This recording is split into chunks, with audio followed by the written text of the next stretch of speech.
కొందరి ఆత్మీయ స్థితి ఎలా ఉంటుంది అంటే వారు దేవుని సన్నిధికి మందిరానికి వెళతారు, కానీ దేవుని సన్నిధిలో వారి ప్రవర్తన, వారు కూర్చునే విధానము, ఎదుటి వారితో వారి మాట తీరు, వారి చూపులు సరిగ్గా ఉండవు.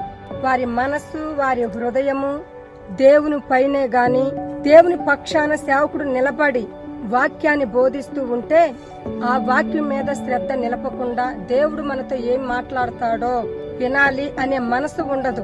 అలాగే వారితో పాటు తెచ్చుకున్న సెల్లు పక్కన పెట్టి దేవుని సన్నిధికి విలువివ్వరు. అంతేకాదు మన జీవితాలను మార్చే, మనలను బలపరిచే, మనలను ధైర్యపరిచే, మన కన్నీళ్లు తుడిచే, అప్పుడప్పుడు మనం తప్పిపోతూ ఉంటే మనలను సరిచేయటానికి దేవుని నోట నుండి వచ్చే వాక్యానికి చోటివ్వరు. ఇది వారి యొక్క ఆత్మీయ జీవితం. అందుకే వాక్యం ఇలా తెలియజేస్తుంది, నీవు దేవుని మందిరానికి పోవునప్పుడు నీ ప్రవర్తన జాగ్రత్తగా చూచుకొనుము అని. అవును, మనం దేవుని మందిరానికి వెళ్ళేది దేవుని స్తుతించడానికి, దేవుని ఆరాధించడానికి, దేవుని యొక్క ఆశీర్వాదమును అనుభవించడానికి. అలాగే అమూల్యమైన వాక్యము విని మన యొక్క ఆత్మీయ జీవితాలు బలపడటానికి వెళుతున్నాము.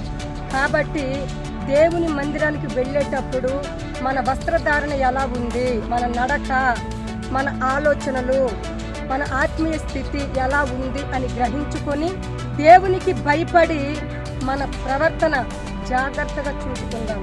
ఆమేన్.